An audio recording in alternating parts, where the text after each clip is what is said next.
2026 നിയമസഭാ തെരഞ്ഞെടുപ്പിൽ യുവാക്കൾക്കും സ്ത്രീകൾക്കും പുതുമുഖങ്ങൾക്കും വലിയ രീതിയിലുള്ള പ്രാധാന്യവും പ്രാതിനിധ്യവും കോൺഗ്രസ് ഉറപ്പാക്കുമെന്ന് നേതൃത്വം നേരത്തെ തന്നെ വ്യക്തമാക്കിയിരുന്നു. AICC general secretary KC വേണുഗോപാലും VD സതീശനും 50%-ലധികം ഈ വിഭാഗത്തിൽപ്പെട്ടവർക്കായിരിക്കും പ്രാതിനിധ്യം നൽകുക എന്ന് മാധ്യമങ്ങളോടക്കം പ്രതികരിച്ചിട്ടുണ്ട്.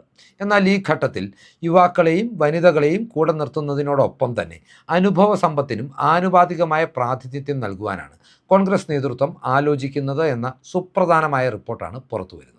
ഈ നീക്കങ്ങളുടെ ഭാഗമായി 4 മുൻ KPCC അധ്യക്ഷന്മാരെ രംഗത്തിറക്കുവാനാണ് ഈ നിയമസഭാ തെരഞ്ഞെടുപ്പിൽ പാർട്ടി ആഗ്രഹിക്കുന്നത്.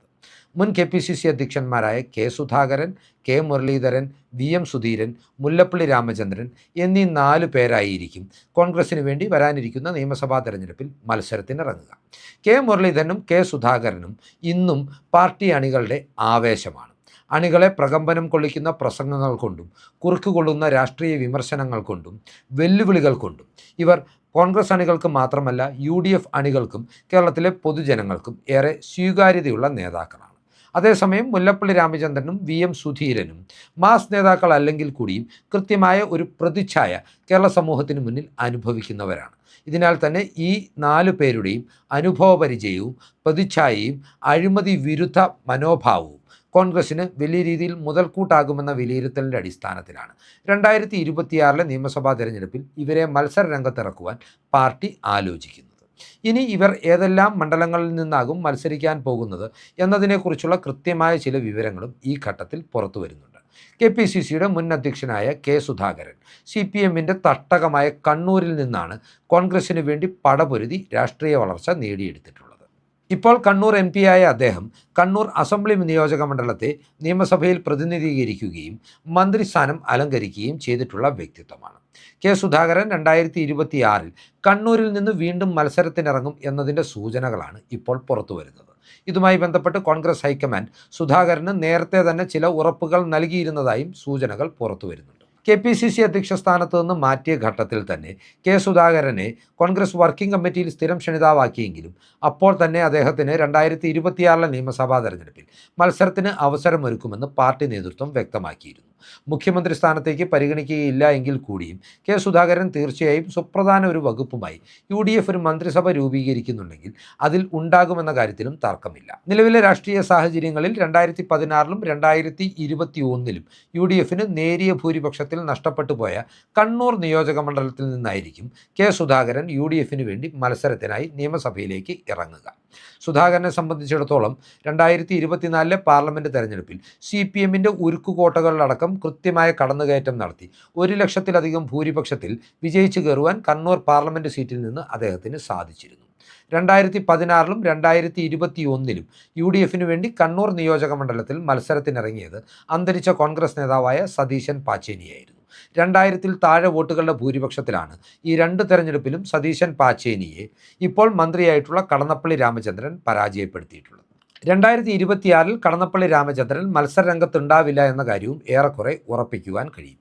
ഈ സാഹചര്യത്തിൽ CPMൻ്റെ ഏതെങ്കിലും കരുത്തനായ നേതാവ് മത്സരത്തിനിറങ്ങിയാൽ പോലും നിലവിൽ കേരളത്തിലെമ്പാടും UDFന് അനുകൂലമായി നിലനിൽക്കുന്ന രാഷ്ട്രീയ സാഹചര്യങ്ങളും K. സുധാകരൻ എന്ന നേതാവിൻ്റെ കരുത്തും കൂടി കണക്കിലെടുക്കുമ്പോൾ കണ്ണൂർ സീറ്റ് CPMൽ നിന്ന് അനായാസേന തിരികെ പിടിക്കാമെന്ന ആത്മവിശ്വാസത്തിലാണ് MP ആയിരിക്കുന്ന K. സുധാകരനെ മത്സര രംഗത്തിറക്കുവാൻ കോൺഗ്രസ് ഹൈക്കമാൻഡും KC വേണുഗോപാലും മുൻകൈയെടുത്ത് തീരുമാനമെടുത്തിട്ടുള്ളതെന്നും അറിയാൻ കഴിയുന്നുണ്ട്.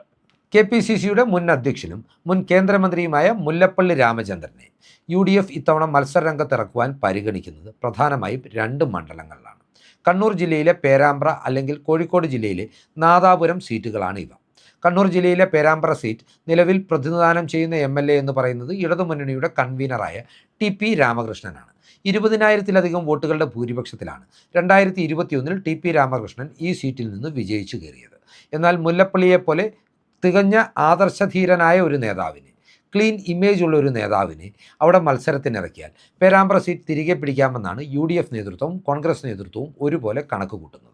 മുല്ലപ്പള്ളിയെ സംബന്ധിച്ചിടത്തോളം KPCC അധ്യക്ഷ സ്ഥാനത്ത് നിന്ന് തന്നെ അപ്രതീക്ഷിതമായി നീക്കിയ നടപടിയിൽ അദ്ദേഹത്തിന് അതൃപ്തിയുണ്ട്. അതുകൊണ്ട് തന്നെ ഏറെക്കാലമായി പാർട്ടി നേതൃത്വവുമായി അദ്ദേഹം അത്ര സ്വരച്ചേർച്ചയിലല്ല എന്ന വസ്തുതയും ഈ ഘട്ടത്തിൽ പരിഗണിക്കേണ്ടതുണ്ട്. എന്നിരുന്നാൽ പോലും മുല്ലപ്പള്ളി രാമചന്ദ്രൻ എന്ന നേതാവിൻ്റെ അനുഭവ സമ്പത്ത് 2026 ഒരു മന്ത്രിസഭ രൂപീകരിക്കുമ്പോൾ UDFന് ഗുണപരമാകുമെന്ന കാര്യത്തിൽ തർക്കമില്ലാത്തതിനാലാണ് മുല്ലപ്പള്ളിയെ മത്സരരംഗത്തിറക്കുവാൻ കോൺഗ്രസ് നേതൃത്വം ഇപ്പോൾ സജീവമായി ആലോചിക്കുന്നത്. ഇനി അഥവാ പേരാമ്പ്രയിലേക്ക് മറ്റൊരു സ്ഥാനാർത്ഥിയെ കണ്ടെത്തുവാൻ കഴിഞ്ഞാൽ, അല്ലെങ്കിൽ കോഴിക്കോടിൻ്റെ ഇപ്പോഴത്തെ DCC അധ്യക്ഷനായ പ്രവീൺ കുമാർ ഇപ്പോൾ അദ്ദേഹം മത്സരിച്ചു പോന്നിരുന്ന നാദാപുരം മണ്ഡലത്തിൽ നിന്ന് കൊയിലാണ്ടിയിലേക്ക് ചുവടുമാറുവാൻ ആഗ്രഹിച്ചാൽ നാദാപുരത്ത് മുല്ലപ്പള്ളിയെ കളത്തിലിറക്കുവാനും കോൺഗ്രസ് നേതൃത്വം ആലോചിക്കുന്നുണ്ട്. 2016 2021 ശക്തമായ ഇടത് തരംഗമുണ്ടായിട്ട് പോലും ഇടത് കോട്ടയായ നാദാപുരത്ത് നിന്ന് കേവലം 4000-ലധികം വോട്ടുകൾക്കാണ് കോൺഗ്രസ് സ്ഥാനാർത്ഥിയായിരുന്ന പ്രവീൺ കുമാർ പരാജയപ്പെട്ടത്. ഇത്തവണ കൂടുതൽ സുരക്ഷിതമെന്ന് അദ്ദേഹം വിലയിരുത്തുന്ന കൊയിലാണ്ടി സീറ്റിലേക്ക് മാറണമെന്ന് പ്രവീൺ കുമാർ ആവശ്യപ്പെട്ടാൽ തദ്ദേശ തെരഞ്ഞെടുപ്പിലടക്കം പാർട്ടിക്കുണ്ടായിട്ടുള്ള കോഴിക്കോട് ജില്ലയിലെ വലിയ വിജയങ്ങൾ കണക്കിലെടുത്ത് അദ്ദേഹത്തിന് അതിന് പാർട്ടി അവസരം നൽകുമെന്ന് വിലയിരുത്തപ്പെടുന്നു. അങ്ങനെ സംഭവിക്കുകയാണെങ്കിൽ പേരാമ്പ്രയിൽ പരിഗണിക്കുന്ന മുല്ലപ്പള്ളി രാമചന്ദ്രനെ നാദാപുരത്തേക്ക് കൊണ്ടുവരുവാനും കോൺഗ്രസ് നേതൃത്വം ആലോചിക്കുന്നുണ്ടെന്നാണ് ഇപ്പോൾ പുറത്തുവരുന്ന സൂചനകളിൽ നിന്ന് വ്യക്തമാകുന്നത്. മൂന്നാമതായി മത്സരരംഗത്തേക്ക് ഇറക്കുവാൻ കോൺഗ്രസ് നേതൃത്വം ആഗ്രഹിക്കുന്നത് VM സുധീരൻ എന്ന മുതിർന്ന നേതാവിനെയാണ്. KPCC അധ്യക്ഷനായിരിക്കെ അന്ന് മുഖ്യമന്ത്രിയായിരുന്ന ഉമ്മൻചാണ്ടിയുമായി VM സുധീരനുണ്ടായിരുന്ന അഭിപ്രായ വ്യത്യാസങ്ങളാണ് കേരളത്തിലെ ബാറുകൾ പൂട്ടുന്ന നിലയിലേക്ക് ഒരു തീരുമാനം എടുക്കുവാൻ സർക്കാരിനെയും ഉമ്മൻചാണ്ടിയെയും പ്രേരിപ്പിച്ചത് എന്ന വസ്തുത നിലനിൽക്കെ തന്നെ കേരളം കണ്ടിട്ടുള്ള ഏറ്റവും മികച്ച ആരോഗ്യമന്ത്രിമാരിൽ ഒരാളാണ് VM സുധീരൻ എന്ന വസ്തുത കണക്കിലെടുത്തുകൊണ്ടും VM സുധീരനെ പോലെ ക്ലീൻ ഇമേജുള്ള ഒരു നേതാവ് ഈഴവ സമുദായത്തിൻ്റെ പ്രതിനിധിയായി മത്സരരംഗത്തുണ്ടാവണം എന്ന ആഗ്രഹം കൊണ്ടും കൂടിയാണ് കോൺഗ്രസ് ഹൈക്കമാൻഡ് അദ്ദേഹത്തെ സ്ഥാനാർത്ഥിത്വത്തിനായി നിർബന്ധിക്കുന്നത്. നേരത്തെ തന്നെ തെരഞ്ഞെടുപ്പ് രാഷ്ട്രീയ രംഗത്ത് നിന്ന് സുധീരൻ വിരമിക്കൽ പ്രഖ്യാപിച്ചിട്ടുള്ളതാണ്. അതിനാൽ തന്നെ ഹൈക്കമാൻഡിൻ്റെ നിർബന്ധത്തിന് വഴങ്ങി സുധീരൻ മത്സരരംഗത്തേക്ക് എത്തിയാൽ ഒരുപക്ഷെ സുധീരൻ KC വേണുഗോപാലിൻ്റെ നോമിനിയായി അദ്ദേഹത്തിന് മുഖ്യമന്ത്രി പദവിയിൽ എത്താൻ സാധിക്കാത്തൊരു ഘട്ടത്തിൽ അവതരിക്കുവാനുള്ള സാധ്യതകളും ഇതോടുകൂടി സജീവമാകുകയാണ്. മുൻപ് മന്ത്രിയായും സ്പീക്കറായും സേവനമനുഷ്ഠിച്ച കാലത്ത് സുധീരനെ MLA ആക്കിയ ഒല്ലൂർ മണ്ഡലത്തിൽ നിന്നും അല്ലെങ്കിൽ തൃശ്ശൂർ മണ്ഡലത്തിൽ നിന്നോ അദ്ദേഹത്തെ മത്സരത്തിനിറക്കുവാനാണ് കോൺഗ്രസ് നേതൃത്വം ആഗ്രഹിക്കുന്നത്. തൃശ്ശൂർ ജില്ലയിൽ നിന്ന് VM സുധീരൻ്റെ സ്ഥാനാർത്ഥിത്വം ഉണ്ടായാൽ അത് UDFന് വലിയ രീതിയിലുള്ള മേൽക്കൈ നൽകുമെന്നും കോൺഗ്രസ് നേതൃത്വം വിലയിരുത്തുന്നുണ്ട്. UDFനെ സംബന്ധിച്ചിടത്തോളം തൃശ്ശൂർ ജില്ലയിൽ തദ്ദേശ തെരഞ്ഞെടുപ്പിൽ ഉണ്ടാക്കിയിട്ടുള്ള വലിയ മുന്നേറ്റവും കോൺഗ്രസിൻ്റെ വോട്ട് ഷെയറിലുള്ള കുതിച്ചുചാട്ടവും ഇത്തരമൊരു നടപടിക്ക് കോൺഗ്രസ് നേതൃത്വത്തെ നിർബന്ധിതമാക്കുന്നു. തൃശ്ശൂരിനെ ഒരു ഷുവർ ബെറ്റാക്കുവാൻ അവർ ആഗ്രഹിക്കുന്നു എന്നതിൻ്റെ കൃത്യമായ സൂചനകളാണ് സുധീരന് മേൽ ഹൈക്കമാൻഡ് സ്ഥാനാർത്ഥിത്വത്തിനായി സമ്മർദ്ദം ചെലുത്തുന്നതിൽ നിന്ന് മനസ്സിലാക്കുവാൻ സാധിക്കുന്നു. നാലാമതായി കോൺഗ്രസ് മത്സരരംഗത്തിറക്കുവാൻ ആഗ്രഹിക്കുന്ന മുൻ KPCC പ്രസിഡന്റ് എന്ന് പറയുന്നത് ഇന്നും കോൺഗ്രസ് അണികളുടെ ആവേശമായിട്ടുള്ള മുരളീധരനാണ്. മുരളീധരനെ സംബന്ധിച്ചിടത്തോളം തദ്ദേശ തെരഞ്ഞെടുപ്പിൽ തിരുവനന്തപുരം കോർപ്പറേഷൻ്റെ ചുമതല അദ്ദേഹത്തിനായിരുന്നു. 10 നിന്ന് 19 കോൺഗ്രസിൻ്റെയും UDFൻ്റെയും സീറ്റ് നില ഉയർത്തുവാൻ കഴിഞ്ഞു എന്നതിനപ്പുറം തിരുവനന്തപുരം കോർപ്പറേഷൻ പരിധിയിൽ കോൺഗ്രസിൻ്റെ വോട്ട് ഷെയർ എന്ന് പറയുന്നത് ക്രമാനുഗതമായി വർദ്ധിപ്പിക്കുവാനും അദ്ദേഹത്തിൻ്റെ പ്രവർത്തനങ്ങൾക്ക് സാധിച്ചിട്ടുണ്ട്.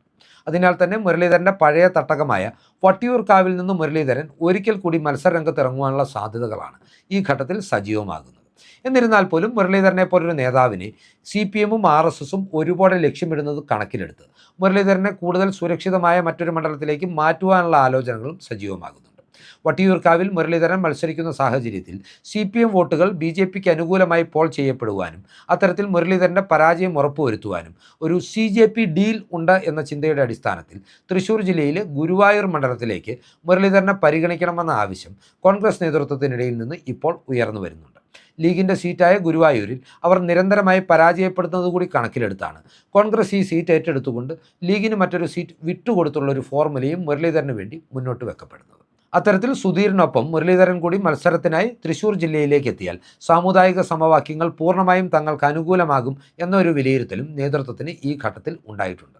അതിനാൽ തന്നെ KPCCയുടെ മുൻ അധ്യക്ഷനായ മുരളീധരൻ നിയമസഭയിൽ ഉണ്ടാവണമെന്ന് കോൺഗ്രസ് ഉറപ്പിക്കുന്നതിൻ്റെ ഭാഗമായിട്ടാണ് തൃശ്ശൂർ ജില്ലയിലെ ഗുരുവായൂർ സീറ്റിൽ നിന്നോ തിരുവനന്തപുരം ജില്ലയിലെ വട്ടിയൂർക്കാവ് സീറ്റിൽ നിന്നോ അദ്ദേഹത്തെ മത്സരത്തിനിറക്കുവാൻ നേതൃത്വം ആഗ്രഹിക്കുന്നത്. നേരത്തെ പറഞ്ഞ നേതാക്കളെ പോലെ തന്നെ മുരളീധരനും വിജയിച്ചു വന്നാൽ അദ്ദേഹം വെറുമൊരു MLA ആയിരിക്കില്ല എന്ന കാര്യത്തിലും തർക്കമില്ല. തീർച്ചയായും മുരളീധരന് അർഹമായ ഒരു മന്ത്രിസ്ഥാനം കോൺഗ്രസ് വരാനിരിക്കുന്ന UDF മന്ത്രിസഭയിൽ നൽകുമെന്ന കാര്യത്തിൽ ഒരു തർക്കവുമില്ല. ഏതൊക്കെയാണെങ്കിലും മുൻ KPCC അധ്യക്ഷന്മാരെ കൂടി മത്സര രംഗത്തിറക്കുവാനുള്ള കോൺഗ്രസിൻ്റെ പദ്ധതികളുമായി ബന്ധപ്പെട്ട് ഇപ്പോൾ പുറത്തുവരുന്ന വിശദാംശങ്ങളാണ് പ്രേക്ഷകർക്കായി ഈ വീഡിയോയിലൂടെ പങ്കുവച്ചിട്ടുള്ളത്. കൂടുതൽ രാഷ്ട്രീയ വാർത്തകൾക്കും വിശകലനങ്ങൾക്കുമായി ഞങ്ങളുടെ ചാനൽ സബ്സ്ക്രൈബ് ചെയ്യുക. നന്ദി.